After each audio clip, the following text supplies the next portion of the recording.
అయ్యబొమ్మ రవి ఇలాంటి వాళ్ళు చేసేటటువంటి ఇస్తుండేటటువంటి క్వాలిటీకి పాత రోజులు ఇంత క్వాలిటీ ఉండేవి కాదు. ఇప్పుడు మరీ హెచ్డి క్వాలిటీలు అన్నీ తీసుకొని రిలీజ్ చేస్తే ఆటోమేటిక్గా ఇంట్లో కూర్చొని హ్యాపీగా పకోడీ తింటా పిల్లలతో సరదాగా ఫ్యామిలీతో మాట్లాడుకుంటా సినిమా చూడటం అలవాటైపోయింది. దానివల్ల ఎంత నష్టపోతున్నామో మనందరికీ తెలుసు. మీ అందరి సహకారం కూడా ఉంటే దీన్ని ఇంకా కొంచెం ముందుకు తీసుకెళ్లేదానికి కుదురుద్ది.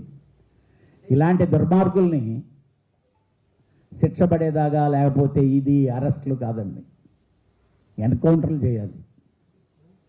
ఎన్కౌంటర్లు చేస్తే వాళ్ళు చేయకపోయినా సినిమా వాళ్ళన్నా చేయాలి కనీసం. ఎందుకంటే అంటే అంత బాధ వాడికి సంబంధం లేకుండా ఒక సినిమా ఇన్ని కోట్లు ఖర్చు పెట్టి వందల మంది కష్టపడి వాళ్ళ బ్లడ్ని తాగుతుండే లాంటి వాళ్ళు బ్లడ్ చూడటం చాలా అవసరం. డెఫినెట్గా కమింగ్ డేస్లో ఒక్కడికి కానీ అలా జరిగితే నెక్స్ట్ వాడు డెఫినెట్గా ఓహో మనల్ని కూడా ఉంచనీరేమో అయిపోతారేమో అనే ఫీలింగ్తో భయం వస్తుంది.